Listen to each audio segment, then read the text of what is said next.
This is a 3-phase induction motor. It is faulty, so I want to share with you how I conducted the test to know that this 3-phase induction motor is faulty. This is actually a star motor, to be specific. This is a star motor. We have 1, 2, 3, and this is the 8th. For you to troubleshoot a 3-phase induction motor, you have to actually know how the motor works, the winding configuration of the motor. And in this very video, we are going to be conducting two main tests. That is the earth leakage test and the winding resistance test. As simple as that. And this is how the winding configuration is. We have U1, V1, and W1. And down here we have W2, U2, and V2. This is the lines.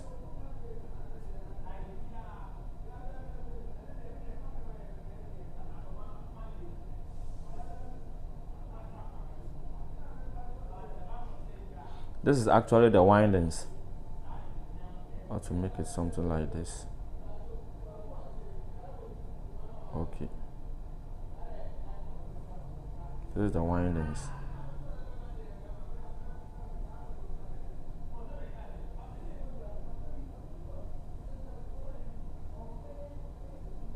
Okay.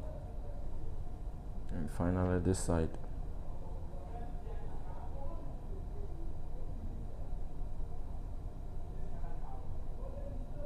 Okay. Now, with 3-phase star motors, we have one side linked. That is this side.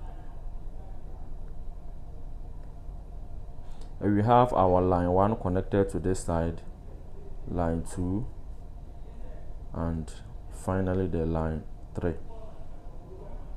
We also have the 8, something like this.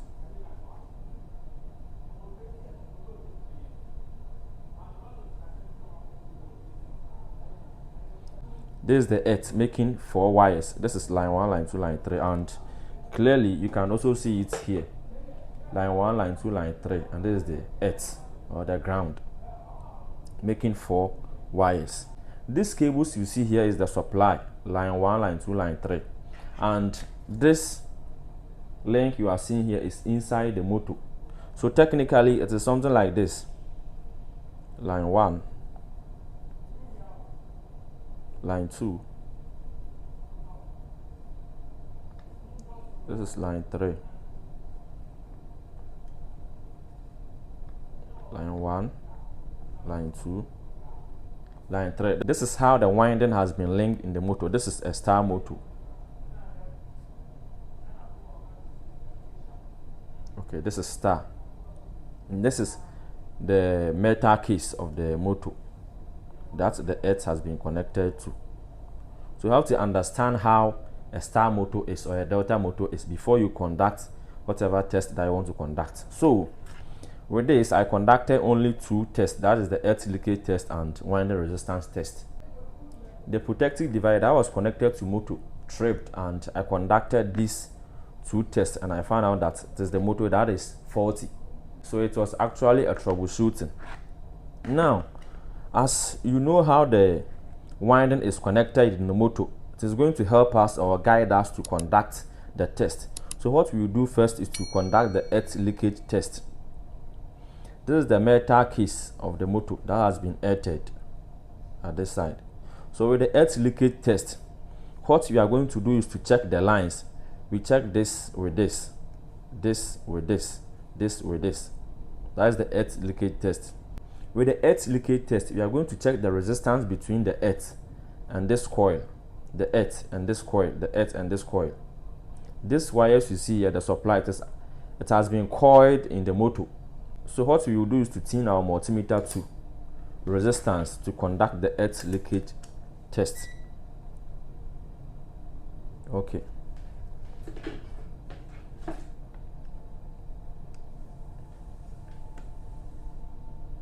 We are checking if there is a link between the line and the metal part of the motor. That is what I drew over here. We are checking the line and the metal part of the motor, is there is a link between them or there is no link. And finally, you conduct the winding resistance test to check the resistance between any of the phases. You have line 1, line 2, line 3, so you conduct the test between these lines or these windings.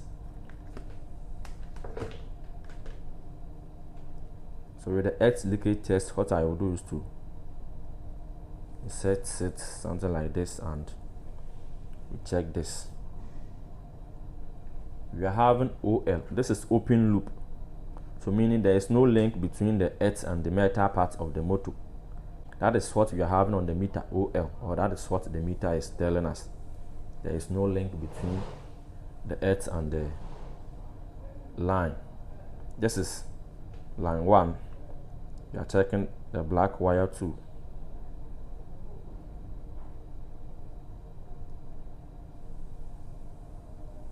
We are still having OL, meaning there is no link between the earth and the black wire or the black winding.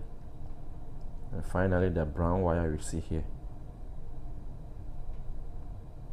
The same thing. There is no link between the earth and this brown wire.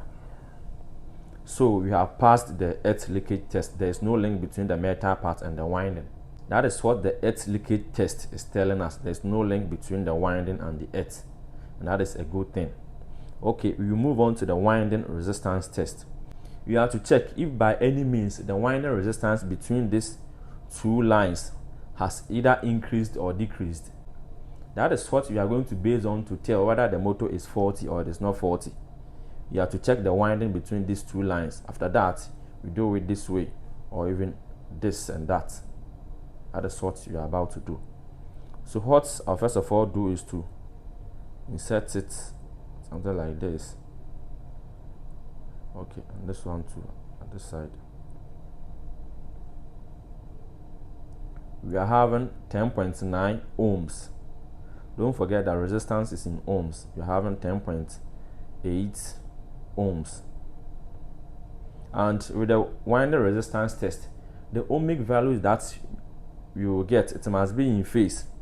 If the brown and the black are giving me 10.8, if I remove from the black and check this winding, the values that came, it must be similar to the resistance values of this. Okay, let me check this one. We are having OL. With this, there is a question mark. You can clearly see that line 1, line 2, line 3 has been linked at this side. With this, it is not going to cause a short circuit due to how they has been arranged in the motor. This is a winding. This link will not make it cause short circuit. The impedance will do its work. It has been linked to this. So if you check this wire and this wire, there must be a link or there must be some resistance, and that is what we are looking for. As we check the brown and the black, we had it was 10.8 ohms, and when I checked this, I had OL, but it shouldn't be OL. There must be some values. If your meter is telling you that the resistance between this line and this line is OL, open loop, then it means this line and this line are not connected to this, or there is no link between this line and this line. That is what the meter is telling us. Let's check it once again. We are having OL. Okay, let me remove it from this side. You have to check all the windings.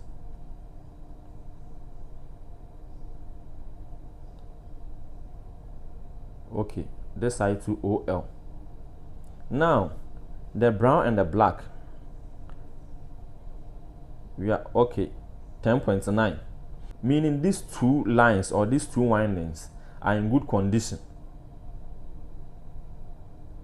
These two windings are in good condition, but the moment I remove it from this side and check this, it means this line, this winding is faulty, because when I check this and that, we are having 10.9, and when I remove it from here, I have to also get some values closer to 10.9. Then clearly I can confirm that this winding is faulty. Now let's look at this.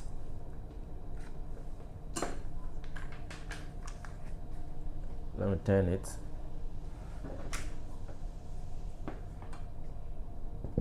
Okay, actually this motor is faulty, and I decided to share with you how I was able to conduct tests to know that this motor is faulty.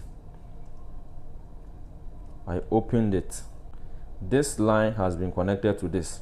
There's a joint and they changed the color. See, this is different from this. Okay, with this I removed the insulation tape from this side. I was doing troubleshooting, so I removed it to check it properly. Inside the motor I traced it. This is the winding. Inside the motor there is a break, and I have to send it to the rewinding shop for them to replace the whole winding. If the whole winding is not replaced, the motor is not going to work.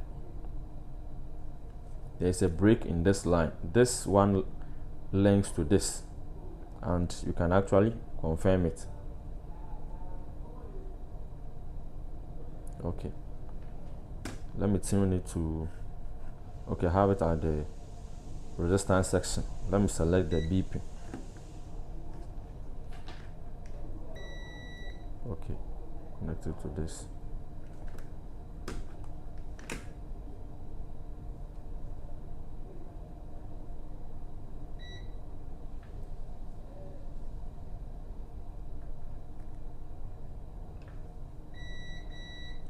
Okay, the meter is beeping,